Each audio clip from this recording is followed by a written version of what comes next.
The interim CEO for the Clippers, Richard Parsons, testified Tuesday that Coach Doc Rivers doesn't think he will want to coach the Clippers if Donald Sterling remains the owner, saying that Rivers is, quote, troubled by this more so than anybody else.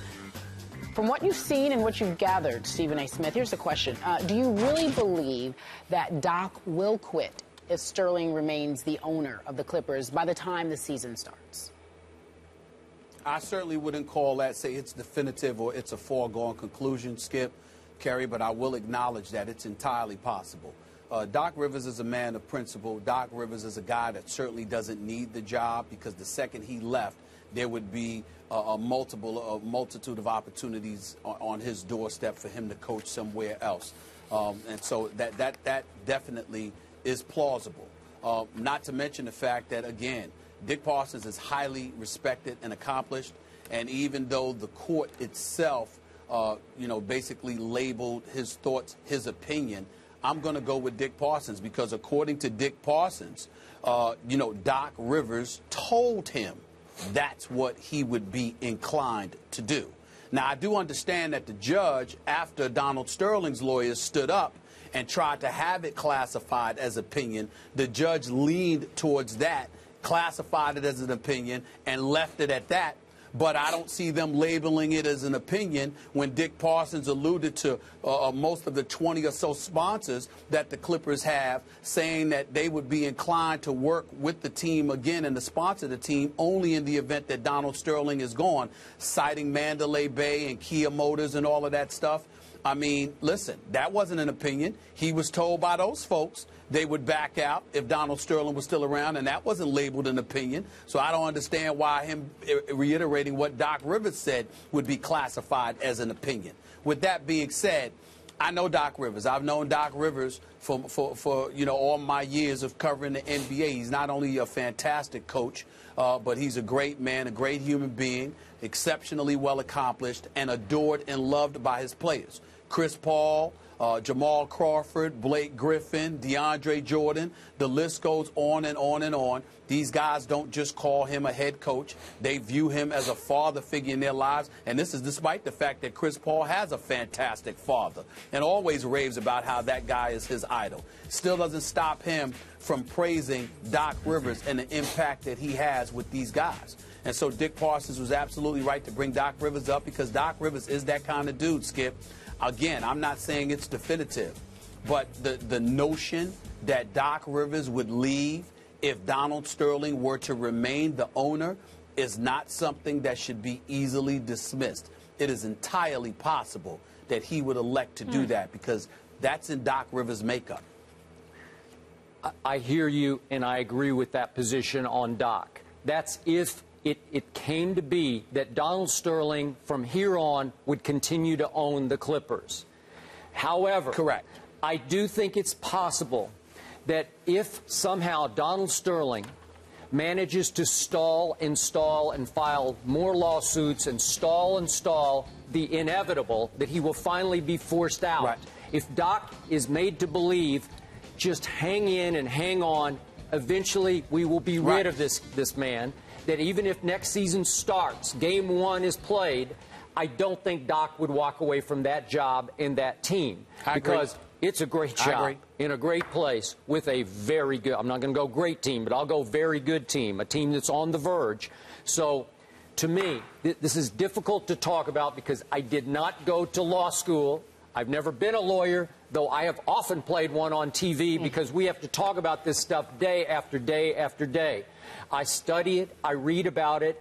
All I know for sure from all I read last night is that this judge in this trial does have the power to rule in such a way that no matter how many more lawsuits Donald Sterling wants to file, that he will be removed as the owner. That's all I know. The closing arguments are to be heard, next Monday, I believe. So sooner than later, we could get a decision in this case that is about his competency to own and operate this team. Well, so I don't know what's going to happen here, but my gut is, because it was obviously Adam Silver's gut feeling when he made his big speech, remember, on April 29th, banning for life Donald Sterling.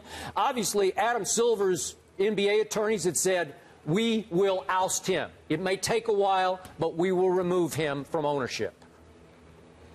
Well, keep in mind that Doc Rivers, you're absolutely right. Doc Rivers is not the kind of individual that, you know, will give up a great gig because the court system is a bit elongated and, you know, it's one of those situations where it's just stretched out. And that's not Doc Rivers. What Doc Rivers, what Dick Parsons was alluding to is that if they were to lose this case and the courts were to say, Donald Sterling is still the owner of this team, and he can keep the team or elect to sell the team. He can do what he wants because he owns the team.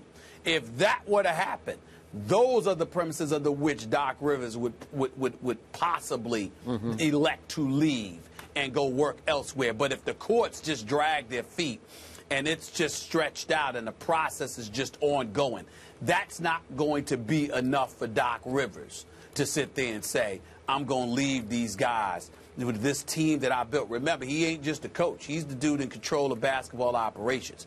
They got Spencer Hawes now to spell for DeAndre Jordan and or Blake Griffin. You still got Crawford. You've got CP3. You've got a crew of dudes. You've got a damn good basketball team that can compete for the NBA championship.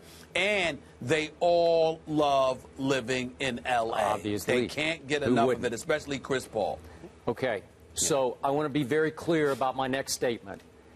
I believe that Donald Sterling has demonstrated many times in his business career that he is racist. But I'm intrigued by what his lawyer said yesterday after they filed their latest lawsuit seeking damages from the NBA. The lawyer, and I'm just going to paraphrase so I don't get into too much legal stuff, but in effect he was saying you can't take away somebody's ability to own a basketball team or any business over what that somebody said in his living room in private. That's the crux of this legal argument here that I'm very intrigued about. Again, is he racist? Yes. That's not the issue to me. But legally, can then you take away his billion-dollar basketball team, $2 billion basketball team, on the grounds of what he said in private to her? Yeah. Well, allow me to make my last point by prefacing it with this rhetorical question, Skip. If it's a privilege for the players to play in the NBA, I agree why with that. isn't it a privilege for an owner to own an NBA team? That's true. This is their little clique. This is a club. They have the NBA Constitution, which is allowable under the U.S. Constitution, and it stipulates that if you sully the league in such a way where you compromise their business, that is enough incentive and provocation to get rid of you. So when you look at Donald Sterling, granted, it was a private conversation. Granted, he shouldn't be thrown in jail for it. Granted, all of these things are true. But a team that you purchased for about $12 million, you are selling for $2 billion. Who has victimized you? And on top of it all, you have compromised businesses. Remember, Skip, I was in L.A. when Adam Silver made that announcement and the days leading up to that announcement. I watched advertisers and sponsors throughout L.A. Live cover the stuff in black. And inside the Staples Center, covered in black. They wanted no association with Donald Sterling. This is affecting business of the National Basketball Association in a very negative way. That is the answer to your question. That is why you can justify him getting himself booted out of there. I agree with every point you just made, but I'm not sure a judge will. Would agree with that. Just not sure. We'll find out. The probate trial resumes this afternoon, and closing arguments are scheduled for Monday. The hottest commodity in the NBA. Let's move on to that. What is the